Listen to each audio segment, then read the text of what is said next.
Assalamualaikum warahmatullahi wabarakatuh.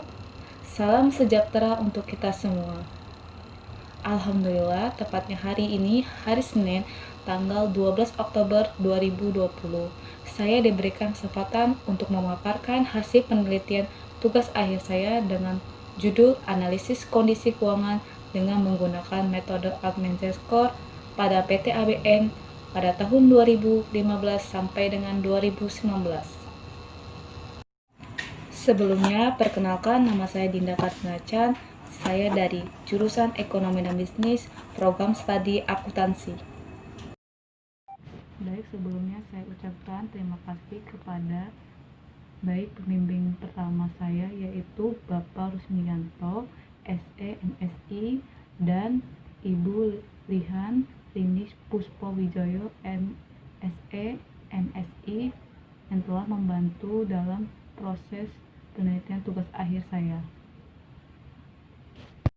Dan saya juga mengucapkan terima kasih kepada para penguji, yaitu penguji pertama Ibu Mariani, SE MMM MBus AKT, dan Ibu Desti Pentiana, SE MSI, yang telah memberi kesempatan saya untuk memaparkan hasil penelitian tugas akhir saya.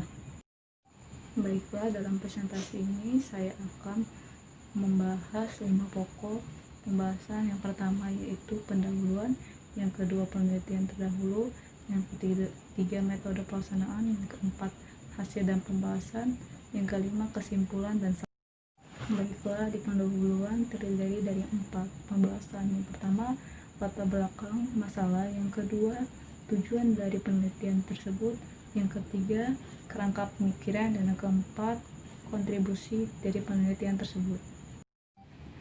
Baiklah, di pendahuluan ini saya akan membahas latar belakang, yaitu masalah keuangan merupakan masalah yang sangat penting bagi perusahaan dalam memperkembangkan bisnisnya.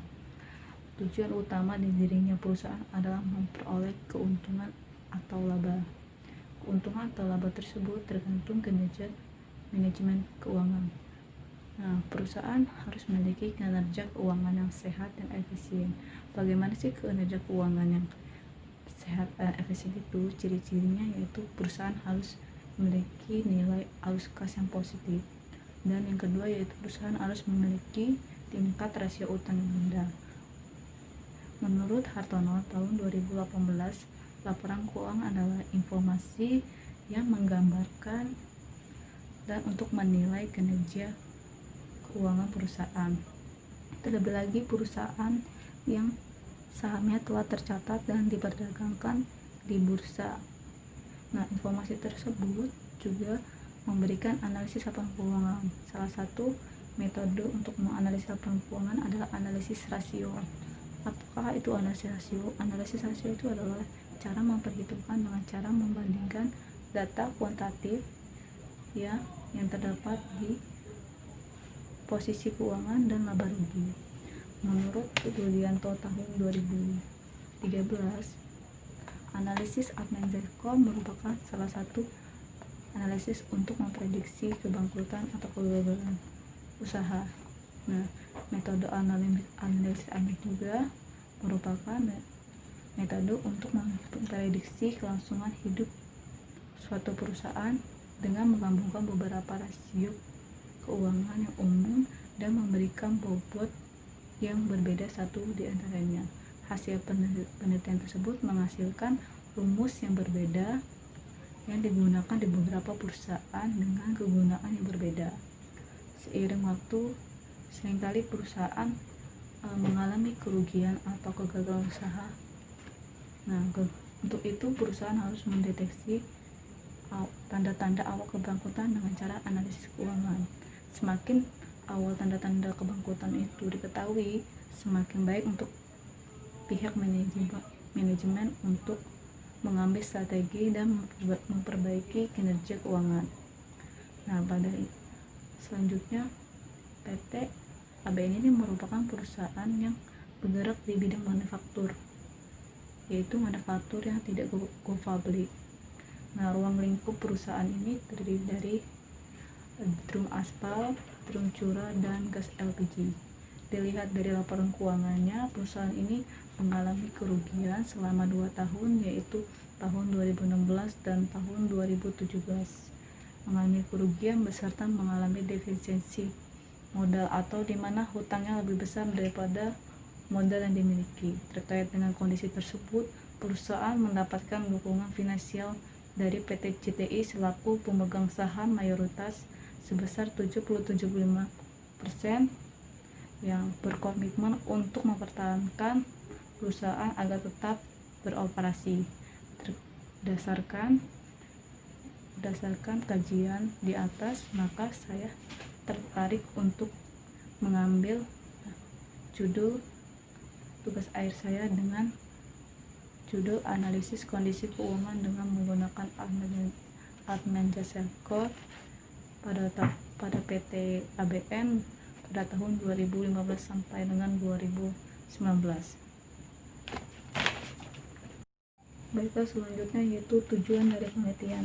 Tujuan dari penelitian pertama yaitu untuk mengetahui kinerja keuangan apabila diukur dengan menggunakan metode Admin Score. Yang kedua yaitu untuk mengetahui apakah ada potensi kebangkrutan pada PT ABN apabila diukur dengan menggunakan metode Admin Score.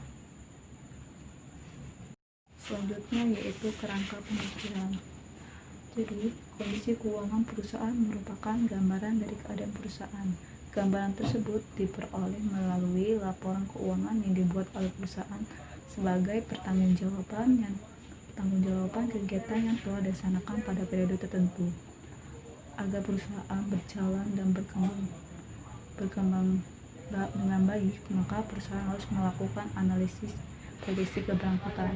Tujuannya apa? Jadi tujuannya itu untuk menilai kondisi keuangan perusahaan di masa kini, baik masa kini maupun masa yang akan datang.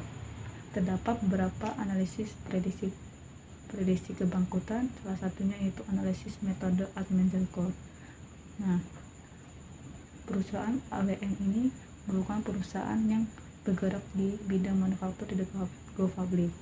Nah, laporan keuangan tersebut dianalisis menggunakan metode Admin Score untuk mengetahui apakah ada tanda-tanda kebangkrutan. Nah, informasi tersebut berguna untuk bagi pihak kreditor, investor, dan manajemen. Semakin awal tanda-tanda kebangkrutan itu diketahui, semakin baik untuk pihak manajemen dalam memperbaiki kondisi keuangan. Baiklah, kontribusi dari penelitian ini yang pertama yaitu bagi perusahaan, yaitu dapat memberikan masukan agar perusahaan ini lebih maju dan berkembang, dan untuk perusahaan agar mengantisipasi terjadinya kebangkrutan. Yang kedua yaitu bagi penulis, yaitu memberikan wawasan dan memperdalam ilmu khususnya di bidang analisis laporan keuangan yang telah dipelajari semasa perkuliahan di Politeknik Negeri Lampung.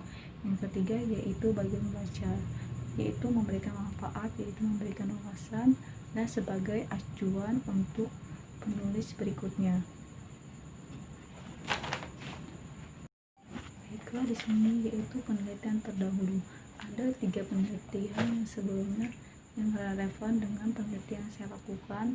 Yang pertama ada penelitian dari Sapitra tahun 2013 dengan judul yaitu analisis dengan menggunakan metode Admin Score sebagai alat evaluasi guna memprediksi kebangkrutan perusahaan. Yang kedua yaitu ada dari penelitian Rahmawan tahun 2015 dengan judul analisis potensi kebangkrutan PT BFI dengan menggunakan metode Admin Score. Yang ketiga ada penelitian yaitu Sudimas tahun 2013 dengan judul memprediksi kebangkrutan pada PT JKL dengan menggunakan metode Admin Score. Baiklah, selanjutnya yaitu metode pelaksanaan, yaitu terdiri dari 5. Yang pertama, tempat dan waktu pelaksanaan. Yang kedua, alat dan bahan. Yang ketiga yaitu jenis dan sumber data. Yang keempat yaitu metode pengumpulan data. Yang kelima, metode analisis data. Yang pertama yaitu tempat dan waktu. Yaitu tempat dan waktu itu dilaksanakan di Politeknik Negeri Lampung di Jalan Soekarno-Hatta nomor 10 Raja Basa pada Lampung.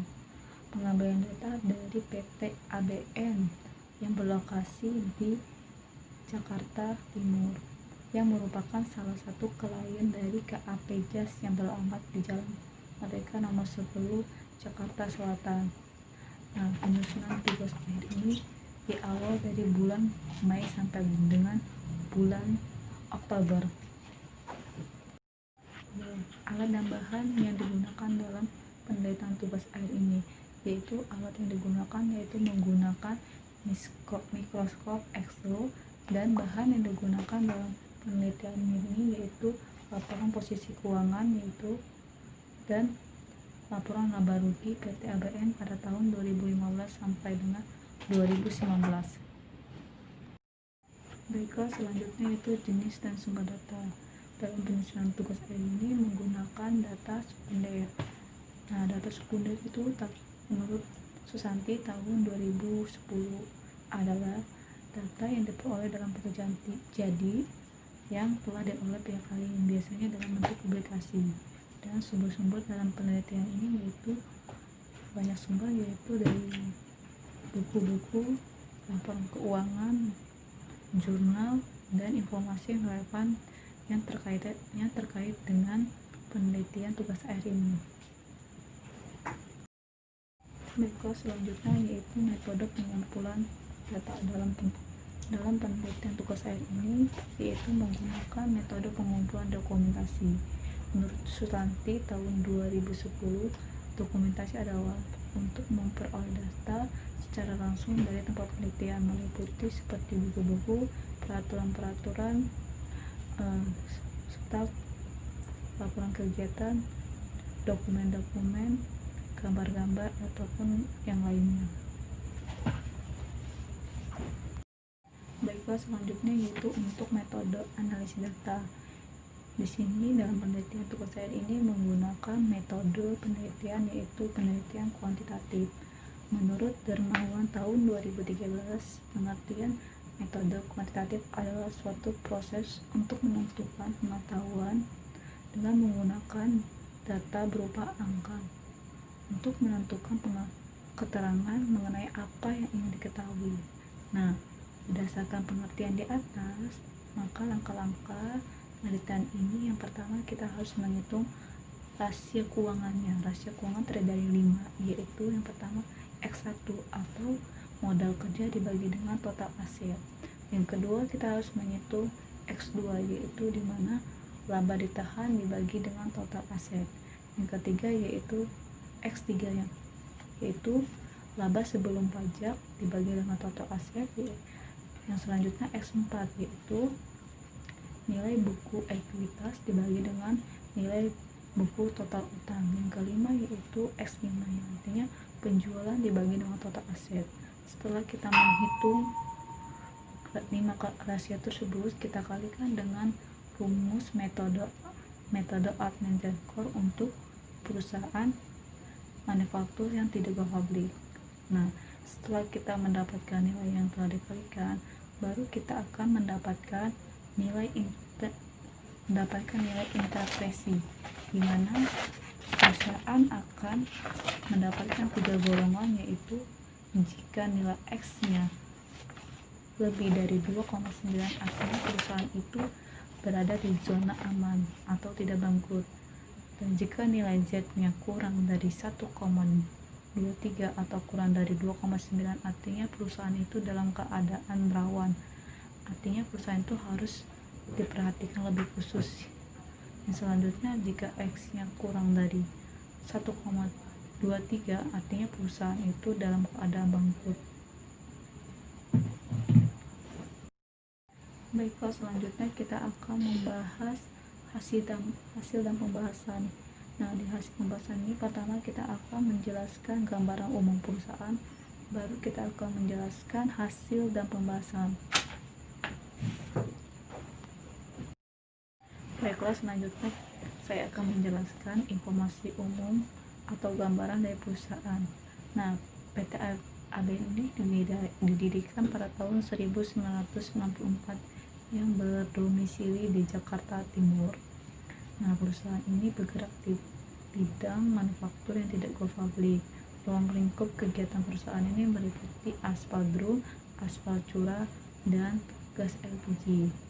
Nah, dalam memenuhi kewajibannya kepada pihak eksternal maupun internal, perusahaan ini telah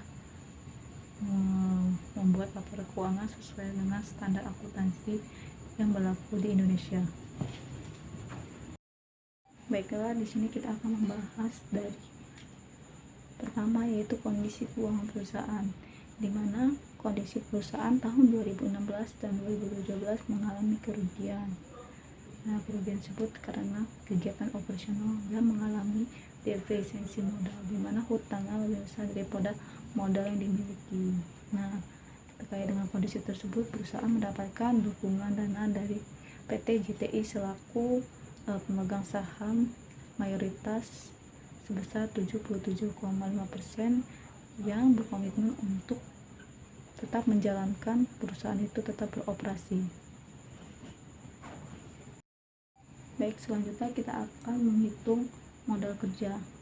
Nah, di sini mendapatkan nilai modal kerja yaitu negatif.